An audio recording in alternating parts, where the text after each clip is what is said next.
Бекзадеге конкреттүү баяндамасын чоңурасын билдиребиз. Азыр эми акыркы сөздү биздин бул жерде коногубуз катышып отурат. Урматтуу профессор агайыбыз Ташмамбет Кенесариевичке бермекчибиз. Урматтуу студенттер, урматтуу ректор, бүгүн жакшы иш-чара болуп атат. Мен өзүм тааныштырып коеюн, мен Кенесариев Ташмамбет. Bir 2 aydan beri ушул силердин университетте дагы сабак берип атам. Ошондуктан көп тааныбашыңыздар мүмкүн.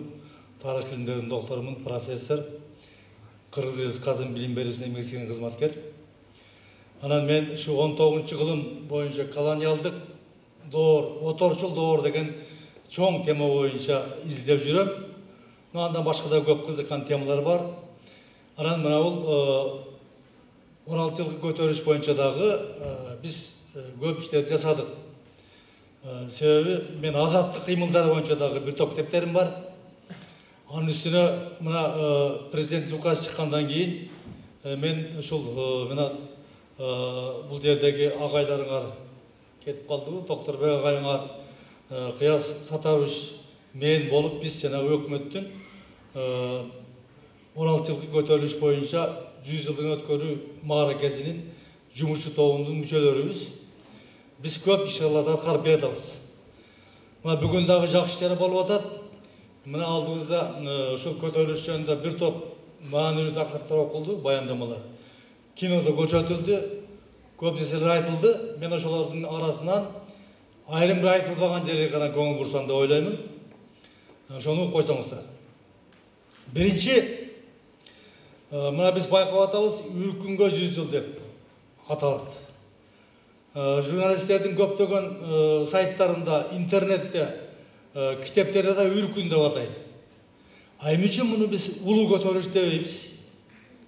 Мен ушуга кичине тарыхчы катары поправка кылгым келет. Анткени кыргыз элинин азыркы муунун мекенчилдикке, мындай гумандуулукка, анан өзүнүн элинин bir чыныгы атуулуу болуп тарбияланышына биз өткөн тарыхыбыздагы өтө сыймыктанчу барактарды, баатырдык барактарды көбүрөөк айтышыбыз керек. А биз негедир 16 жыл көтөрүлүштөрдү айтып атканда дайым Үркүн деп айтайбыз да. Өзү көтөрүлүш жана Үркүн бул эки башка нерсе. Куралдуу тишине чейин куралданган орус патшачылыгына, алардын кылган оторчулук саясатына каршы куралсыз кетмен күрөк менен, айры, чот, балта менен чыккан жөнөкөй кыргыз баатырлары ошол өлүмгө карата башын байлап туруп тике барышкан. Эгер ошол көтөрүлүштө кыргыздар жеңип чыкканда Үркүн болбойт эле да. Ошон үчүн мен айтат элем, биз сүйлөгөндө дайыма ушу атаганда Үркүн дебестен улуу көтөрүш деп айтышты мен каалар элем. Бул жөнүндө мен атайын интернетте да макала жарыяладым, бир топ жерлерде доклад жасадым. Мына ушу көңүл буралы.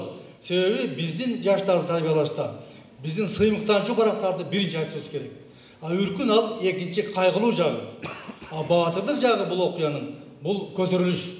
Мына азыр айтып өтүштү, 4-июль күнү Ферган өрөөнүндө башталган Холжентте. Эми Холжентте Тажикстан деп коебуз, а бирок чындыгында ошол жерде келгендер дагы кайра эле элеттик кыргыздар болушкан. Андан нары Жизакта чоң көтөрүлүш болгон 7-июлда. Анда да кыргыздар чыгышкан. Кийинки берки Ферган өрөөнүндө көптөгөн шаарларда, айылдарда болгондордо дагы кыргыздар активдүү катышкан. Бирок алардын өзгөчөлүгү бар. Ал жакта кыргын болгон эмес. Ал жакта Кытайга качып болгон эмес. Алардын өзүнүн шарттары бар. Аларды түшүндүрсө көп сөз, бирок аларды түшүндүрүүгө болот. Ал эми түндүк Кыргызстандагы көтөрүлүштө мында баатырдык күрөш. Бунда кыргыз элинин азаттыгы үчүн керек болсо кыргыз элинин мамлекеттүүлүгүн кайра калыбына келтүүнү 2,5 миң жылдан бери эңсеп келген мамлекеттүүлүк, өз алдынчалык түтүн болаткан бир өзүнчө түтүн болаткан бир азаттык мамлекет түзүш үчүн булар көтөрүшкө чыгып, анан ошонун идеясына берилип туруп хан шайлап атышат. Мөкүш Шабдан уулу, мына Канат Абукин. Булардын бардыгы жөн эле хан шайлаган жок, ал ойноп шайлаган жок. Ал ошо идея, улуу идея турат. Биз мамлекет кылышыбыз керек деп. Түгүл даже Кытайда жүргөндө кыргыздар кайра келип туруп бул жеке мамлекет курат экен казак менен биригип деп туруп Каңшар таратып орустарды дагы куралдандырган 17-жылдын башында дагы, убактылуу өкмөттүн кезинде дагы. Себеби бул жерде чоң идея жатат. Ошондуктан бул жөн эле үркүн эмес, бул деген улуу көтөрүлүш, улуу боштондук кыймыл. Экинчи маселе айта турган. Азыркы учурда ушул 16 жыл көтөрүлүш боюнча изилдеп атканда бул саясий мааниге айланып кетти. Эме дегенде биз эми бул жерде Орто Азия боюнча тиги Түркменстанда, Өзбекстанда, Казакстанда да болгон да. Ушундай эле көтөрүлүштөр. Бирок алардан эгердир указ чыкпай, биздин президентке рахмат, ошол указ чыгарды. Ушуна жаргы чыгарды, ушул 100 жылдык өткөзүлдү деп. Ошого байланыштуу орус тарыхчылары дагы буга өтө көңүл буруп атат. Алардын негизги максаты орус тарыхчыларына жакында Нарышкин деген спикер келип кетти, Кырсууда болгон төгөрөк столдо мен катыштым. Ошондо ал айтып атат. Ушул көтөрүштү чыгаргандын негизги себеби дейт. Бул түрк жана немец, герман агенттеринин иши деп жыйынтык чыгарып атат. Анан ал бул жердеги ички түкүрдөн келген себептерди айтпайт. Себеби бул саясий маселе. Анткени азыркы учурда эгер кыргыздар коомчулугу, коомчулуктун радикалдуу да жагы бар, мисалы Бекназаров баштаган атайын коомдук комитет бул үркүндүн жыйынтыгын геноцид деп таап атат. Ушинтип айтып атышат. Ошодон чоочулаган түрү бар да. Демек, Москвада МГУда былтыр конференция өттү. Азыр дагы жакында дагы өтөт. Атайын булар тиги электрондук портал чыгарышты орустар. Максаты ошо көтөрүлүштө бул орустарга каршы эмес, бул агентура немец жана түрк агенттеринин жасаган иши деген жака буруп атат да. Ошондон көтөрүлүштүн себептери жөнүндө, көтөрүлүштүн өлгөлөрү жөнүндө айтканда бул саясий маселеге айланып бараткандыгын айтыш керек. Бул жерде мен айтып өтө элем бир нерсени. Өзү көтөрүлүштүн себептери көп. Мен бул жөнүндө атайын макала даярдадым. 30тан ашык себебин таптым. Бирок алардын ичинен эң негизги бөлгөсү бул мындай. Орус колониалдык системасы батыш колониалдык системага караганда өзгөчөлүккө анткени орустун метрополиясы менен колониялардын ортосунда океандар же тогуркалары жок. Ал эми Англия менен анын колонияларынын же Франция менен анын колонияларынын ортосунда тогуркалар, океандар бар. Ошондон аларда ошол Англиянын жери катары уланткан эмес колониялар, башкача жерде турган. Орустардыкында ошо Уралдан баштап эле биягы бардык ошол Орусиянын жерин уланткан катары каралган да. Мына ушул жерде чоң бир саясий маселе жатат. Ошондуктан орус апологеттер биринчи күндөн баштап эле Түркистанды Орусияга кошкондон кийин бул жерди келечекте чыныгы орус жерин айландыруу деген максат койгон, концепция болгон. Русификация деген, орусташтыруу деген. Ошо орусташтыруу концепциясы эгер Октябрь революциясы болбогондо анда биз азыркы жанагы Хакасиядай же Буратиядай же болбосо тиги евеңтердей эле адамдар болот элек. Биз ажы мусулман болбой калышы мүмкүн эле. Ушундай максат коюлган. Себеп ошондуктан мына ошол орусташтыруу деген концепциянын негизинде жанагы көчүп келүү, жерин алып коюу, колониалдык башка саясаттардын башка жагы көптөгөн мисалдары ошонун ичинде турат. Ушулардын бардыгы себепке кирет.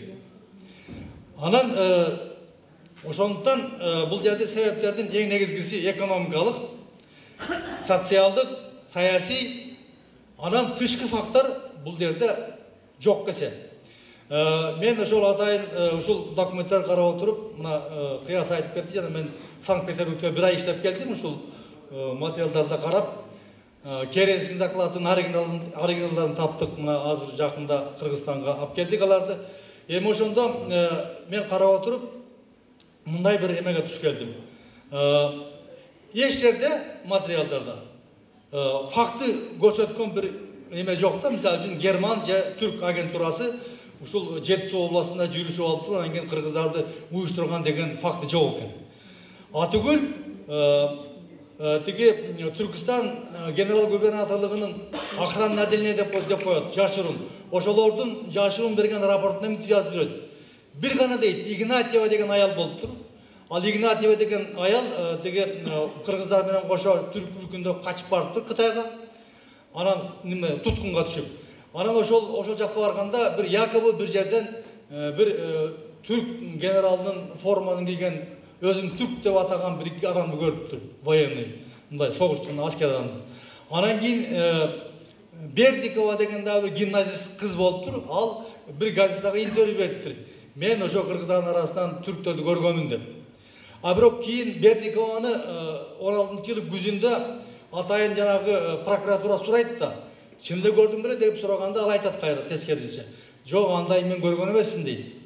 Бул дейт, ошо жергиликтүү бийликтердин, жергиликтүү чөнөктердин өзүнүн ишин так аткара албагандыгына, өзүнүн күнөөсүн жаап жашырыш үчүн бүт фактордун бардыгын ошол түрктөр менен немесе кылып атат деген эле жаап жашырган аракети деп жооп берет да. Ошондой материал таптык.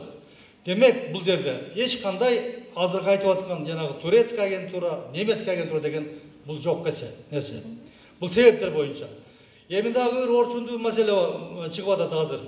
Азыркы учурда кыргыз коомчулугунда чоң талаштар туулган маселе бул ошо үркүндүн жыйынтыгын, көтөрүлүшүн жыйынтыгындагы баягы кыргынды геноцид дейбизби же башка дейбизби деген маселе. Бул мына жакында ушул улуу көтөрүлүштүн акыркы примерно октябрь же ноябрь айларында чоң конференция болот, ошондо толук айтылат. Биз бул жерди өтө мындай так тарыхтын болгондой жазган закондоруна таяп аткарышыбыз керек. Аны карап көрсөк, бул кыргын болгондугу үчүн, ал эми геноцид деген болушу өтө татаал маселе. Геноцид деген бул пландуу түрдө бүтүндөй бир элди мамлекеттин деңгээлинде кабыл алынган программанын натыйжасында тып-тыйпыл тукум-мурут кылууну биз геноцид дейбиз. Муну 46-жылы тиги Левин деген бир еврей, польшалык еврей, фашисттердин баягы еврейлер кыргандына байланыштуу чыгарган теория бул. Анан ушуну азыр колдонушуп атат. Ошондуктан муну өтө этият менен караш керек. Ошон үчүн кыргын истребление болгон, ал эми геноцид тукум-мурут деген бул өтө татаал маселе экендигин. Анан үчүнчү дагы талаш чыгарып аткан маселе азыркы учурда кыргыз коомчулугунда бул ошол жалпы көтөрүлүштүн жыйынтыгындагы өлгөн кыргыздардын саны жөнүндө. Мен бир журналисттин материалын окудум. Ал айтып атат 1 миллион адам өлгөндө. А бирок биз тарыхчы катары билебиз, мен 19 жылдын жакшы дегенбиз. Болгону 17-жылдын 16-жылдын алдында бүткүл кыргыздар Орта Азиядагы 850 миң эле болгон. Анан кантип 1 миллион болуп кетет кырылыш. Анын үстүнө түштүк Кыргызстан, ал жерде 60%-тан ашуун кыргыздар ошол жакта жашаган, Өзбекстан, Тагистанды кошкондо. Түндүк Кыргызстандын Талас өрөөнү, Нарындын тоолуу райондору, муну ушул эле Чүйдүн Беловодскийден нар жагы бул кыргында кабылган эмес, качкан дагы эмес. Демек, только Беловодскийден бер жагы Кемин, Кочкор, анан Ысык көл өрөөнү болуп атат. Атайын маалыматтардын берген маалыматтарга караганда 39 болуштук көчүптүр Кытайга качкан. Ошолорду бүт баарын анализдеп издеп келгенде примерно бир 120 миң, 130 миң адам ошо үркүндө дагы бул жерде кырылганы болуп жок болгондугу жөнүндө биз суммалап чыгарсак болот. Ал эми аны дагы такташат. Бирок биздин эле арабызда кыргыз тарыхчылардын арасында кээ бирөөлөр айтып атат. Жок, 14 миң кыргыз өлгөн деп. Алар эми баягы орустардын тиги тыянактарына да шылтап атса керек. Андайлар дагы бар. Кыскасы бул маселе дагы талаш тартыш жараткан менен жакында толук аныкталат деп ойлойм. Эми урматтуу студенттер, силерге менимче бул улуу көтөрүлүштүн тарыхы сабак болуш керек. Анткени биз кыргыз эли 2,5 миң жылдан бери жалаң азаттык үчүн күрөшүп келатабыз. Канча жылдар биз мамлекети жок жүрдүк. Орто кылымдарда гүлдөгөн мамлекет кеткенибиз менен кийинки Моңгол доорунда, анан кийин Кокон доорунда, тиги Орусиянын оточулук доорунда биз мамлекеттик жеткен жокпуз. Кача Кокон хандыгын биз кээде кыргыз мамлекетинин бир түрү деп коебуз. Чыныгы эгемендүүлүк бизге 91-жылы келди. Бул өзүнө өзү келген жок. Бул баягы көп айтышат, жөн эле асмандан түштү деп. Андай эмес. Бул миңдеген жылдар бою кыргыздардын күрөшкөн аракетинин акыбети болгон. Ошондуктан ушуну биз дайыма эске туталы. Көңүл бурганыңыздарга чоң рахмат.